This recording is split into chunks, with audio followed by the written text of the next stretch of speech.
Good evening and welcome to the Womxn Show. I'm Lenina Rasool. Tonight we're speaking about art and gender-based violence, specifically a campaign called Body of Evidence that was launched during lockdown and that invited artists, different types of artists, from poets to musicians to actors, to come and perform a piece and highlight the issue of gender-based violence and what we can do about it. Now, after the break, we're going to be speaking to some people about the campaign, what it is, what it hopes to achieve. But before that, let's have a look at one of the art pieces that was created to highlight gender-based violence as part of the campaign.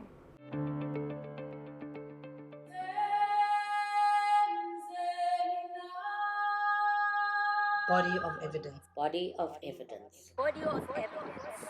Body of evidence. Body of evidence. What the body said. I don't feel free. I'm tired. I'm tired of shame. I don't feel free. I don't feel free.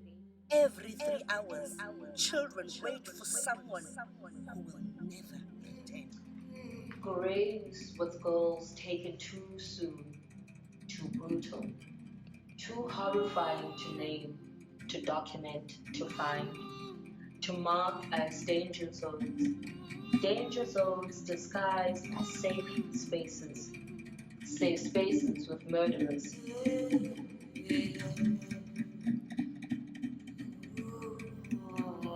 There are many types of gender-based violence. You're part of physically, mentally, emotionally, you start to vary. I don't know about when I'll fall out.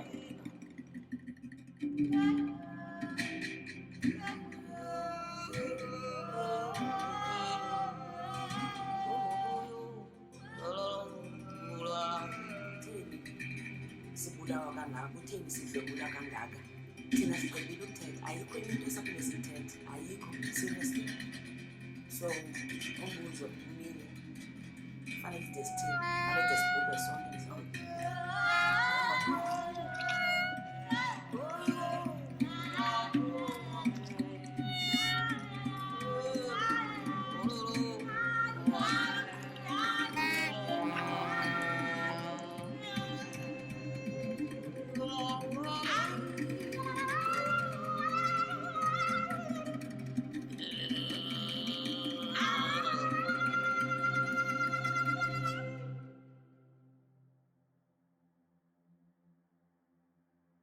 Yeka nokusibulala, yeka niudlwengulo, yeka nokusincikива.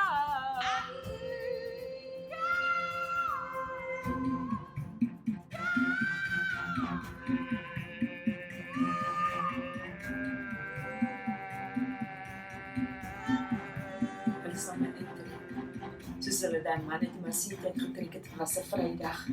Hy sal hulle verraai, hy het hulle verraai, hy wil hulle verraai. Hy stout na vrees man te kan. Shaka, shaka, chwaba, khusu, shiki, pofu, kham kham.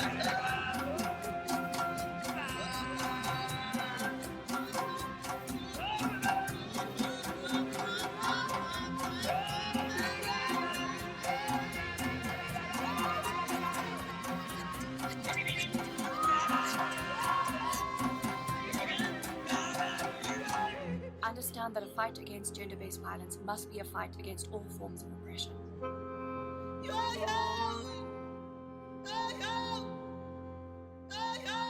Said the call to the paramedic, said the black bag in the dunes, to the burnt remains found in the bin.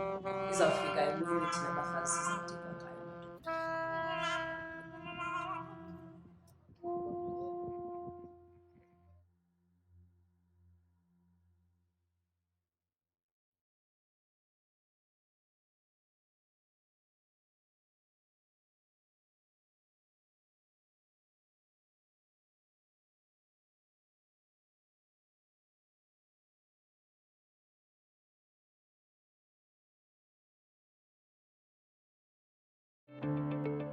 That was an art piece composed by the campaign Body of Evidence to highlight gender-based violence in South Africa. We're going to take a short break, but we'll be back with more after this.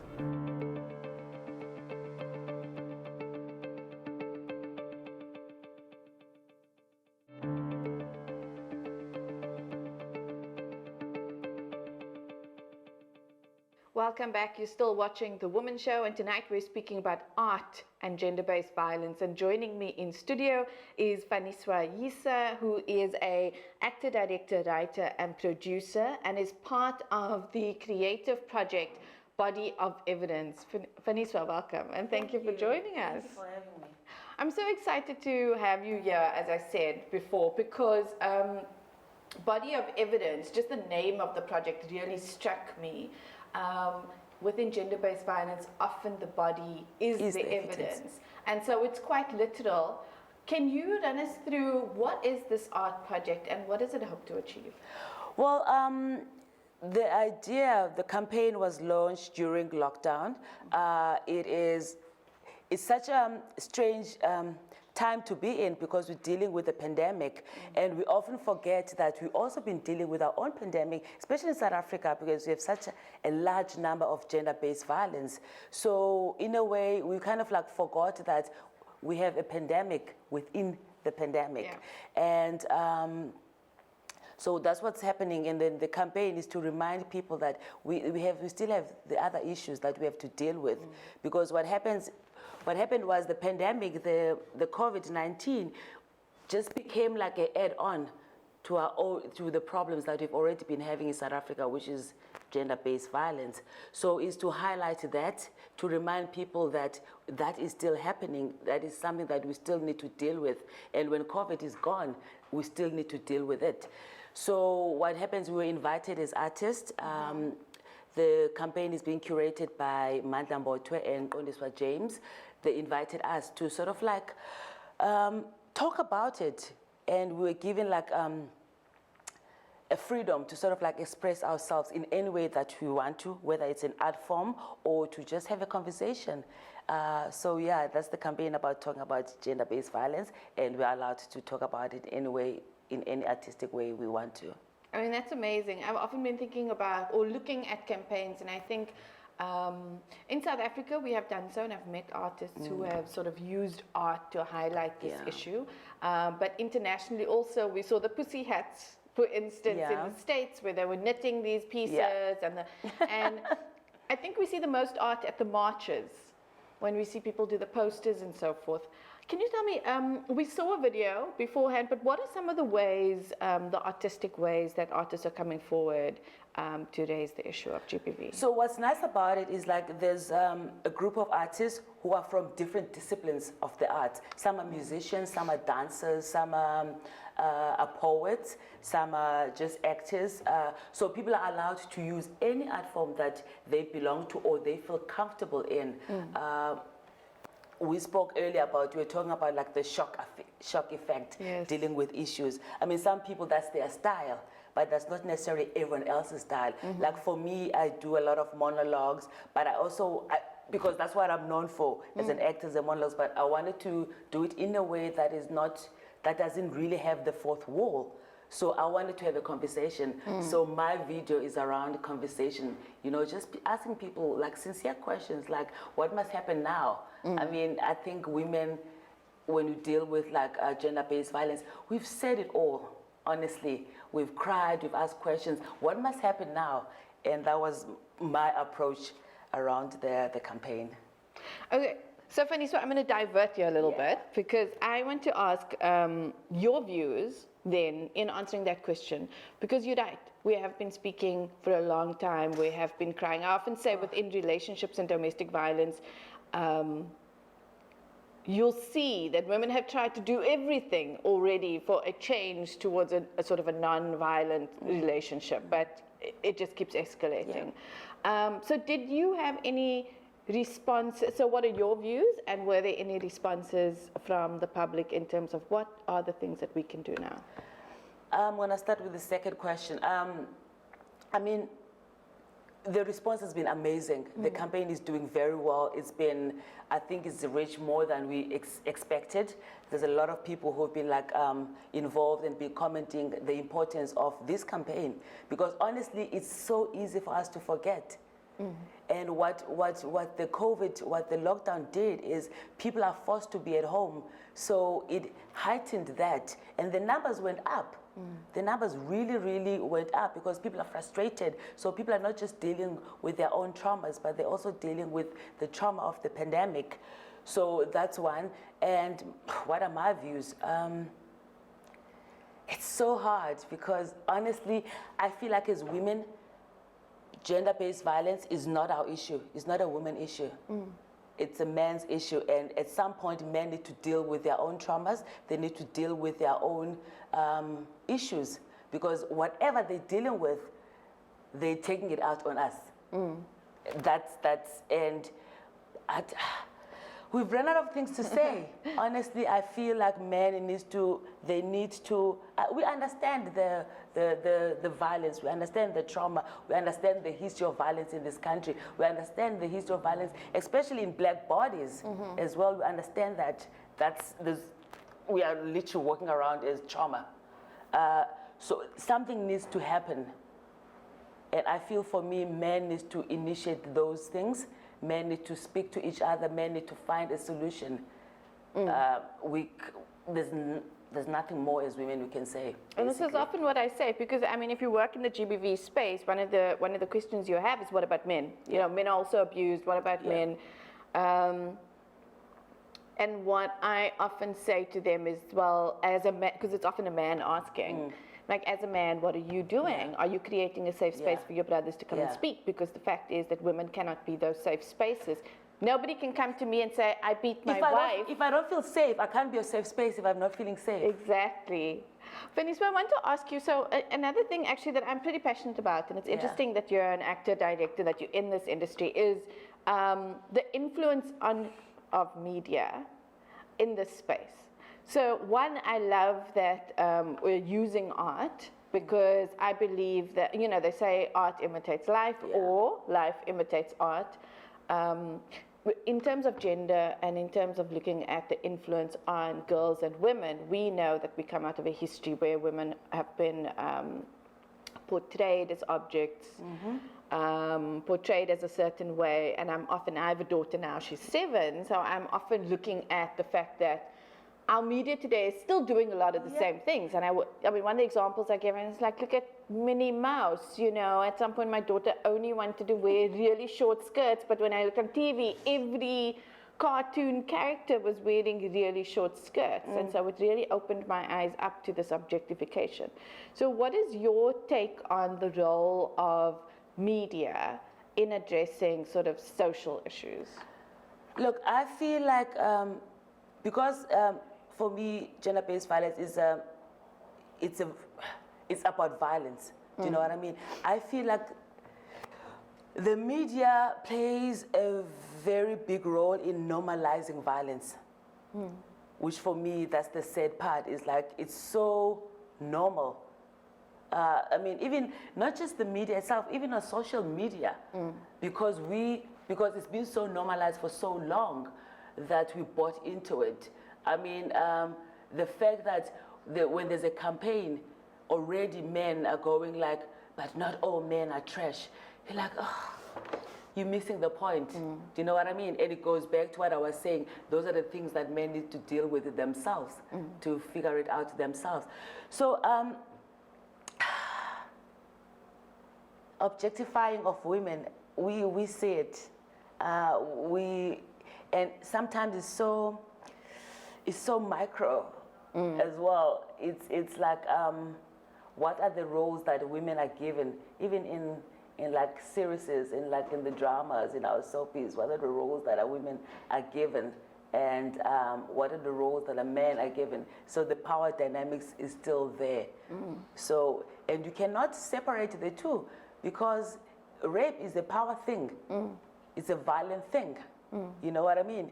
It's not a sexual thing. It has nothing to do with a woman wearing a short skirt or a woman wearing a bikini. It's a power thing. That's what it is. So we need to be very careful and also conscious about who's given the power all the time, because those are the images, those are the things that are being normalized, and those are the things that just keep adding to other things.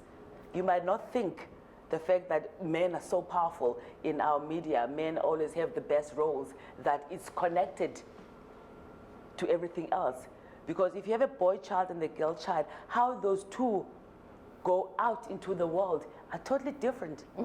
Somehow males have been told for so long that the world is theirs. So they navigate the world differently in how women navigate the world. We still have to prove ourselves. No one has been telling us, you own the world. Exactly. You can be whoever you want. So everything adds up. So, so to answer your question, I don't think media is doing enough to promote or to encourage the girl child to get into the world. I saying, completely I agree own with it, you. It's mine. Exactly. And I mean, this is also just, again, you know, just looking at my own, you know, kind of the things that I'm watching. What is interesting for me is that the rise of programming with women in leadership positions, and I mean fiction here even, is still so little. So little. Yeah, and so we're not seeing somebody, you know, the potential of who we could be sort of on a screen. And it frustrates me because we keep going like, oh, but we're from the matriarchals, but we don't see that. You can't keep saying that if we don't see it. We can't keep using that as an excuse where it's so, something that's so far away that has been happening. What are we doing now about it? And so, just coming back to the campaign body of evidence, what are some of the messages? I mean, you said you did a monologue, and I watched it. We're going to play it later in the show. Really, just questioning where do we go from here. What is your take on some of the more shocking art pieces that have come through? And do you think that we need something to shake us up? Look, people in general are different. People respond to different things. So not every person's, like my campaign is not going to speak to everyone. Yeah. It's going to speak to some people. So that's the beauty about having the variety within the body of evidence campaign, is that things will speak to some people. And so that's what it is. Not, that speaks to some people, not necessarily to everyone. Yeah. And I think possibly using a whole different range of artists and using different ways of creating this message means that it'll appeal to sort of, I want to say a wider audience, but I mean a wide, you know, more members of society. Yeah. And I think going forward, do you know what other plans there are for the campaign to take it forward? Has it, you mentioned third phase, so it's been around for a while. It was launched during lockdown. This is the third phase now. I mean, the campaign is doing very well. I think it's important, and we're hoping that it's going to keep going as long as possible. Yes. So, Vaniswa, I'm going to again just ask, so there has been quite a lot of talk, and actually recent movies, more of them sort of in the States, about gender-based violence within sort of the film industry. And given that you are an actor, writer, producer, and director, is this something that you've come across or that you still see happening? Yes, it still happens.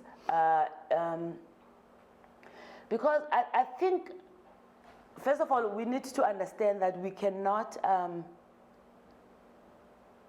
dissociate, is that a word? What's the word? Yes. Or basically separate. Yeah, we cannot separate the fact that the people that come to work, they come from home.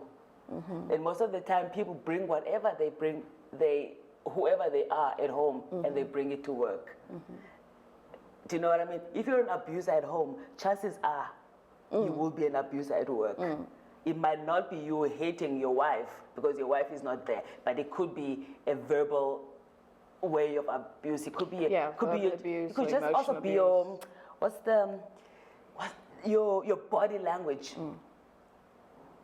Do you know what I mean? And I've experienced a lot of that when it comes to body language, because we like to believe that in a working space everyone is the same, everyone is free, but you do find those textures where people feel like, you know, they own things. They're entitled to things. Yeah. They're entitled to that they can throw their weight around more than others. And there's a general entitlement to women's bodies. Yeah, Generally, I can imagine that shows up quite a lot in sort of the filmmaking space. Yeah, I mean that's why now you have we have to bring in someone to, even like with love scenes, now you have to bring in someone to choreograph love scenes because people need to have a conversation what makes others comfortable because there's been instances where people could take it too far.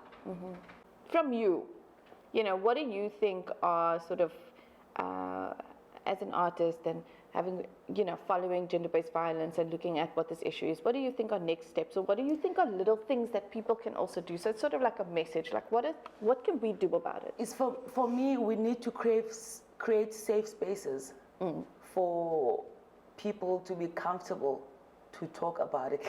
That's what's difficult now, is like people don't want to, for instance, like now you're at the workspace, if someone here is making you feel uncomfortable, it's very difficult to speak out about it because you don't want to be in an uncomfortable situation. You don't feel like someone will believe you. Yeah. You know what I mean? And now you're uncomfortable, everyone is uncomfortable. So we need to find comfortable ways. We need to find, within every workspace, there needs to be a way that people could be comfortable to talk about their discomfort. Yeah, yeah. Which is what you were saying, safe spaces. Safe spaces. And I think safe spaces for sort of everybody. Yeah, everybody. I'm not just saying just for women. I'm just saying for everybody to talk about it. And people also, I feel men need to ask for help. Yeah. We often don't talk about that we have not normalized men asking for help. Yeah. And we need to normalize that. Yeah. And so clearly they are not dealing. Exactly. Clearly it's so evident that they are not dealing. It's so evident. And so I think it's I think that's very lovely in terms of creating safe spaces for people to speak and be able to speak out, but also being safe spaces for people to be able to speak out and acknowledge that, and then point them to help, as the website also does. I see it's listed with a GBV hotline number, and so which we will put onto the screen. And so we're going to take a short break, but we'll be back with more after this.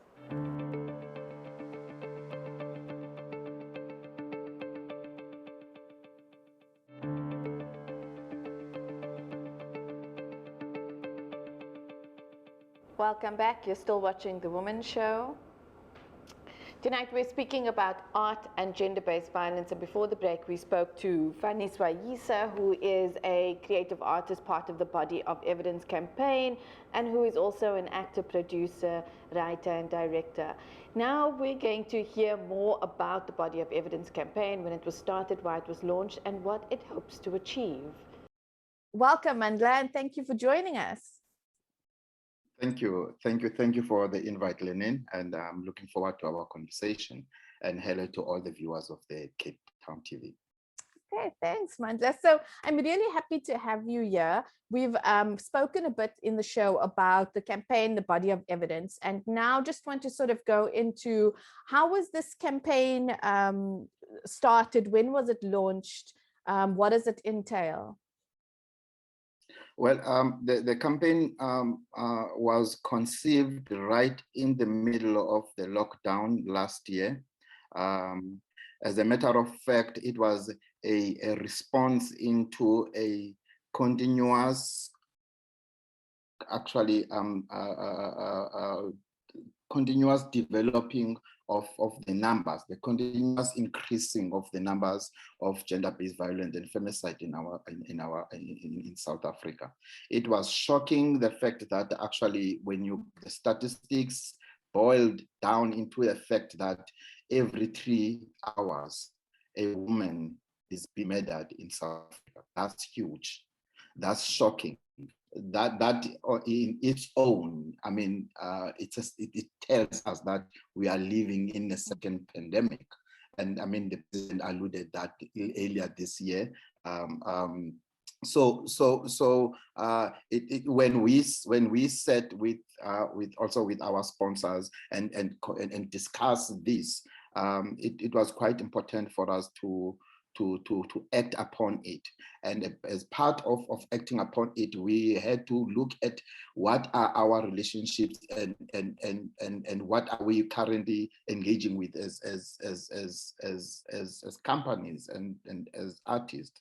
And because of there's a good relationship of artist and Distel. Distel has always invested in art in a way for 4 decades for that matter. So that was our first call actually when I was engaged more into it, that we need to look at the artist. The first choice, actually the first take for that was the alumni, people who have been part of Distel art and culture kind of programs. It might be people who have won the Fled Cup or people who have won the new script writing, but it was very important that we look first at home, closer home, where we have established relationships with those artists, and we know those artists where their heart is when it comes to gender-based violence and femicide. So the first call was to get 10 artists of different levels, like from the well-established artists into the upcoming artists, but also to engage with interdisciplinary work. Artists who uses creativity in various ways as a way of expressing. There might be dancers or poets, script writers, directors, filmmakers, visual artists, and actors. So the first part of our first phase was to ask simple question to the artists and say, what is your response? And how do you feel to this pandemic of our society, to this scourge of our society of gender-based violence and stuff? And we knew that because of the pandemic itself and the protocols, it was quite important for us that we keep it online. So by that fact, it became a digital and online campaign. So and then it started developing. So then since June, and we started shooting it, and then we launched it in December, after we have created a couple of phases. So there were like 8 dancers that have located themselves in particular locations where they think that actually the predominant narratives of gender-based violence, and those places have become iconic into this narrative of gender-based violence. So take places like Post Office, for example, places like Tukai Forest, places like High Court, places like Taxi Rank, places like home, unfortunately, like bathrooms, kitchen, the entire house, you know. So places like Ubers in Texas, so those dancers started actually engaging with those locations to excavate those stories and to say that this is what it is. Let's look at it. It happened yesterday, it happened 3 hours ago. Look at it again. And I guess the fact of and then of course the other artists who were more actors and stuff, and poets like Koleka Potoma, Lien van Roy, Faniswa Yisa, Indalo Stofile, Chase Rhines, Rihanna Abrahams, and most of them, they were when it was the first call, they came on board. And we said that we don't want to censor these artists. We wanted to hear exactly, and we wanted them to respond as honest as possible, and with their arts, but also with their any kind of ways of expressing how they are feeling about the challenge and the problem of our country. So that was the first phase, Lenin. And then it went on, of course, developing and evolving as we create more and more programs to engage with the society.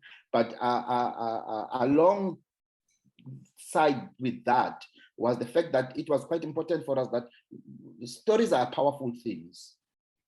Once you create a platform of people to express their stories, you are on the journey of healing already, but also you stimulate and inspire other people to actually open the doors and talk of their stories.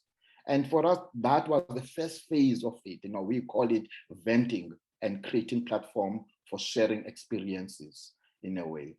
And And we know the power of art, that the fact that it involves emotion, spirituality, the embodiment of the act, the metaphors and idioms, that we know the power of art is not only appealing to the intellect of the people, but it appeals to the spiritual and the heart of the people. And if we start changing the heart of our society, then I believe that we're on the right journey to engage with this.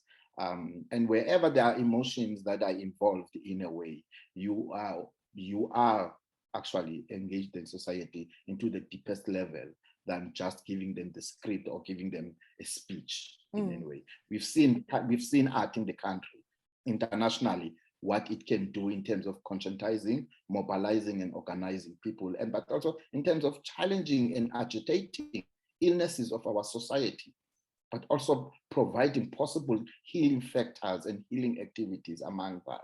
And the first basic one is storytelling. No, exactly. we can't even deny that. And could I just ask, while you're on that topic about sort of the responses that art can elicit in society, you know, one of the narratives in the campaign was there was an aim also to sort of shock society. And I saw the video, you know, we've played the video that you were speaking about. We'll be looking at the post office and High Court, and some of the imaging and some of the art is very shocking. And I wanted to ask about sort of that aspect. You call it a pandemic. We know that GBV is pervasive. Did you feel at the time of, like, while you guys were founding the campaign and working with the concept, and in fact the word, I was interested to see the name of the campaign being Body of Evidence, because literally in gender-based violence, your body is the evidence. In rape cases, in sexual assault, in domestic violence, the body holds all of the evidence of what has happened. So do you think that there is a need for society to also to sort of shock them into taking this more seriously? And not, when I say society, I could mean, you know, from government to organizations to communities to even within the family structures. You know, Lenin, it becomes scary when the evil practices take over our society, and it becomes more and more a culture and a accepted kind of practice. That's scary. When people are developing immune, or they become immune from the shocking stories, from the shocking experiences, that now even if I greet you and I tell you about the story, you are not going to be that much shock about it, because of it's a day-to-day thing. It's not even a day-to-day thing, it's an every 3-hour thing. So when the society are becoming numb, then we are really, really killing the present and the future of our society. It was very important for us that the campaign, by the fact that actually we've chosen art to be part of it, we knew that art will do that. We knew that art, in the truth of the art and the honest art, you know, that comes from not the script, from the personal narratives of these artists. And you must also remember that these statements, these creative expressions from the artist are not written by an individual. They are personal responses, and these personal responses are direct narratives and experiences of these artists, and they are personal kind of experiences, you know, in a way. So it's not an advert that we're creating here. It's not a rewritten play that we're creating here. We are asking artists to vent, to tell and experience their stories in the way that they would stimulate other people to engage with these stories. So in isiXhosa, we will say that we are requesting to be shocked so that the blood in our veins can run again. Wow. And our society's blood have clotted so much that it is becoming steady and thick, and it becoming a concrete. And the society with that, it's a most dangerous society. So for us, it was quite important that we shock ourselves, we shock the society, but we are saying that here is the body of evidence. We are providing the magnifying glass and say, look at this, stop. You can't go on as if it's normal. It cannot be. While our mothers, our wives, our sisters, our teachers, our neighbors, our friends, our aunts, our grandmothers are being killed every 3 hours. It's not normal. You know, we have become worse than animals or wild animals. We cannot. You know, it's very important that for us that we need to shock the society, in all levels, in community level, in government levels, in corporate levels, in professional levels. We needed to say, hang on, stop. Here is the problem. And that was the purpose of that phase.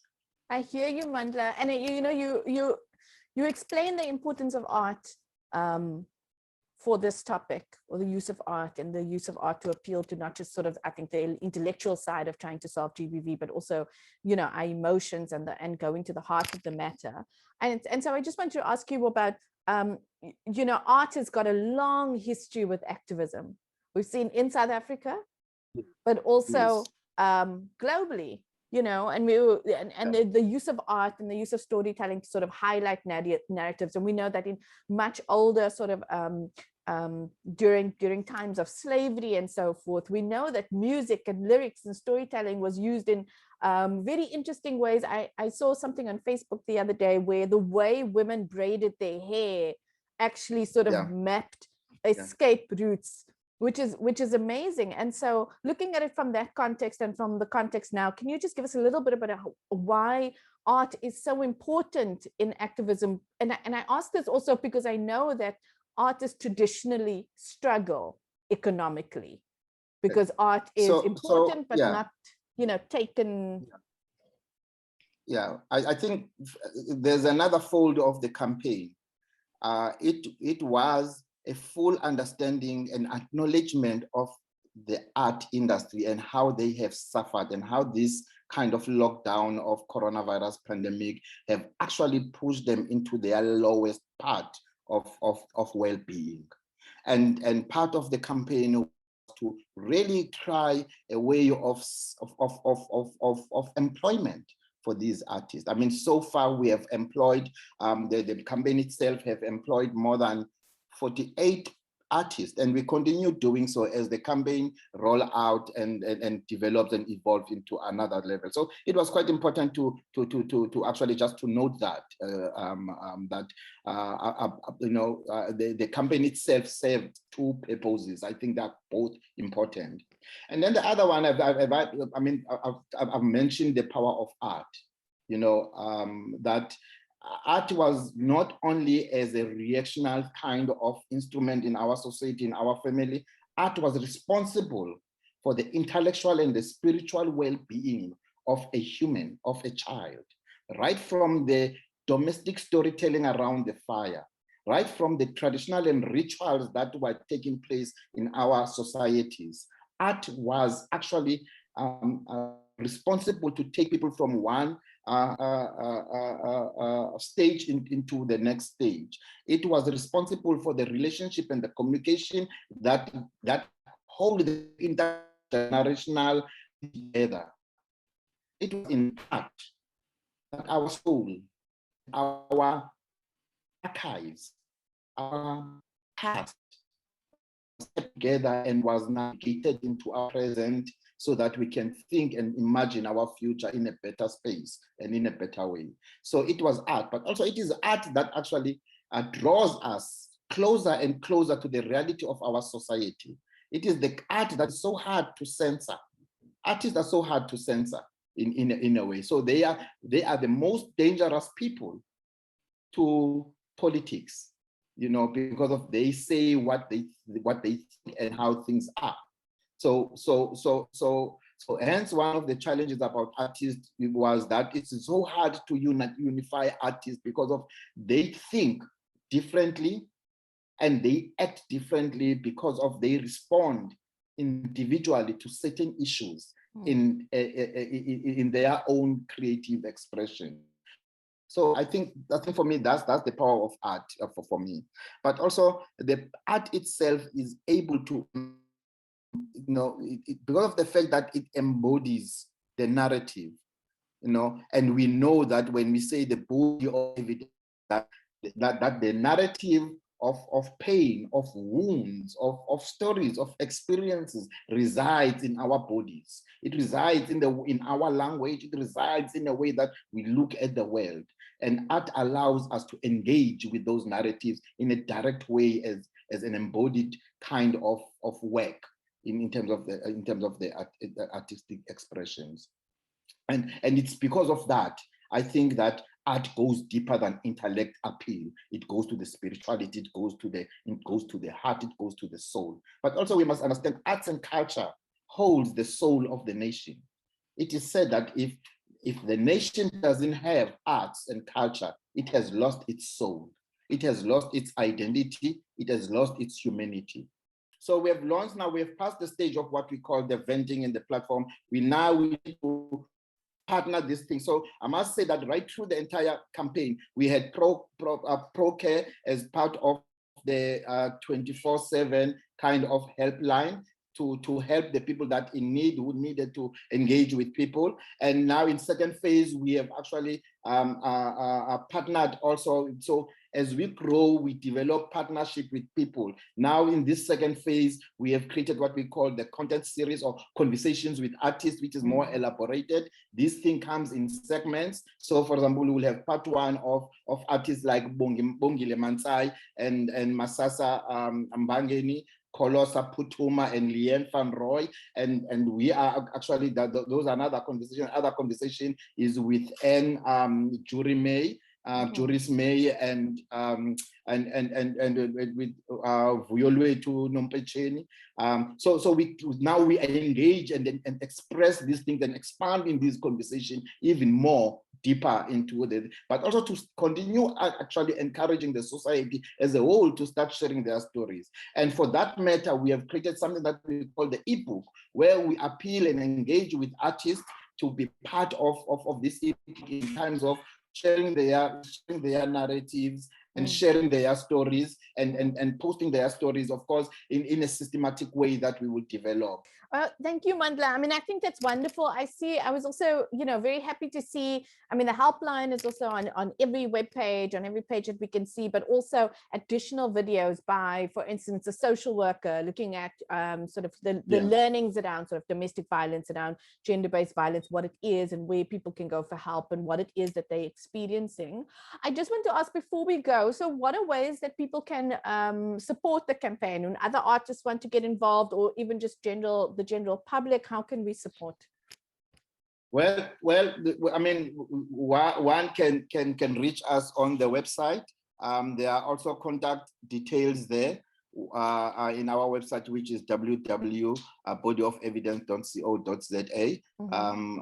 We've got a web page and a mini site there. People can also even engage with the mini site, which is an expansion of the fragmented things that we post, so you can get so that you can get a sense of the vastness of the campaign and the artists who are involved in the campaign and stuff. And soon we'll find a way of being so clear in terms of the other artists who can join the campaign. They can drop us an email, their contact details there, and then we can engage with them further and finding ways of engagement. And it's quite important also to understand that the campaign itself, which we want to make it becomes a movement, that it does not end, it does not have an end date.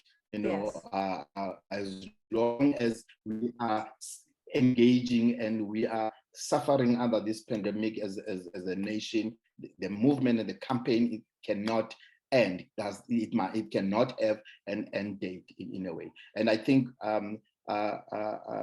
because there's a very close kind of relationship and a very close passion about this art as artists, but also as our sponsor in this instance. Yes, thank you, Mandla. I just want to say thank you so much for joining us. Thank you for launching, being a huge part of launching this campaign, and for, I think, just raising the visibility and the narrative around gender-based violence. Thank you, Lenin. Thank you. Thank you.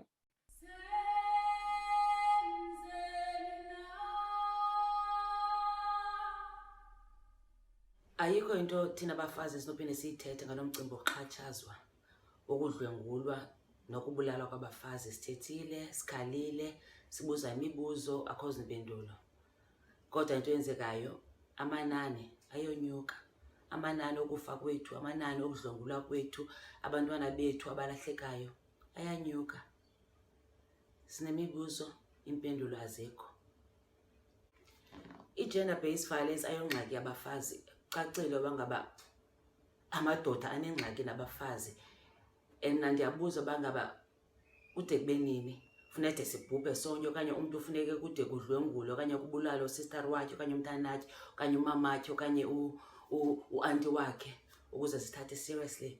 Asikho safe ezindlini, asikho safe ezitratweni, asikho safe ezicaweni. And then bekhona aba bathi not all men are trash. But ingxaki xa uhamba phaa esitratweni, xa usecaweni, noba kusebusuku, noba kusemini, nalapha endlini, umntu akabhalanga apha esibunzini uba ngaba ndingumdlwenguli okanye ndingumbulali. Until sifike ixesha loba ngaba sifilishe safe ezindaweni, even nasezindlini zethu. Until amadoda arealize uba ngaba funeke bona bathathe initiative, funeke bona bathethe uba ngaba yintoni kangaka, ingxaki iphi, kutheni sibulawa kangaka, kutheni sidlwengulwa kangaka. Thina sigqibile ukuthetha, ayikho enye into esaphinde siyithethe, ayikho, seriously. So umbuzo umile, fanele ide sithini, fanele ide sibhubhe sonke mhlawumbi.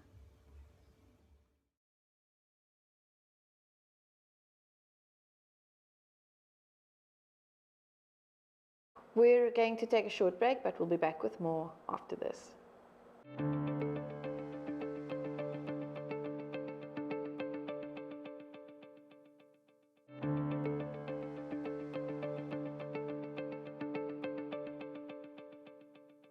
Welcome back. You're still watching The Womxn Show, and tonight we're speaking about art and gender-based violence. And most of the show has been taken up looking at a recent campaign called Body of Evidence.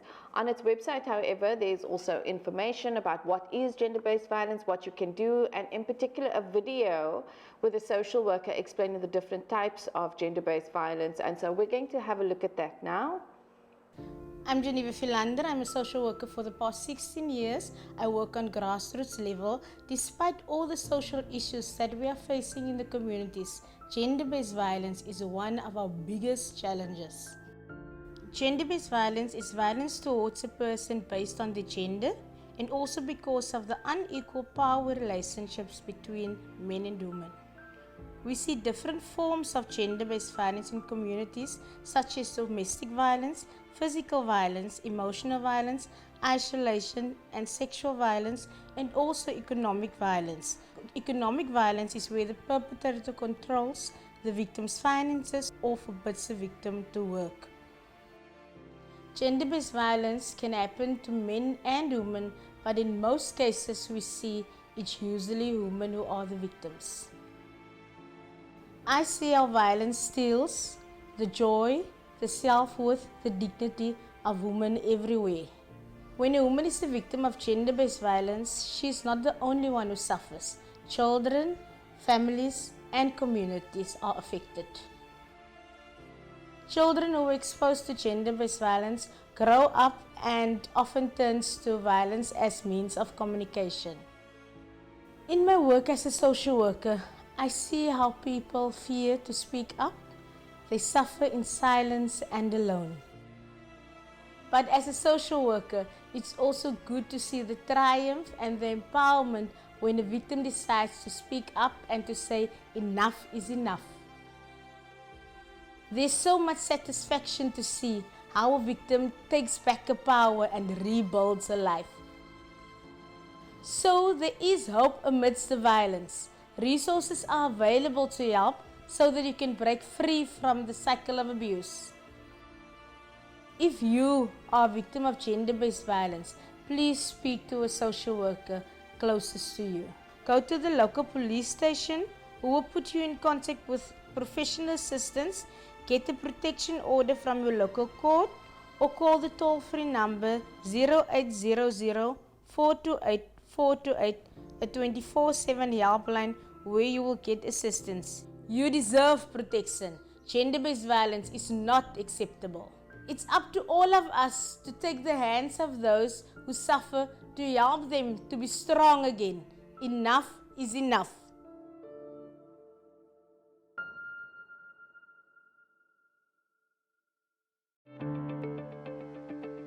And that's all we have for this evening. Thank you for joining us. I'm Lenina Rasool. Good night.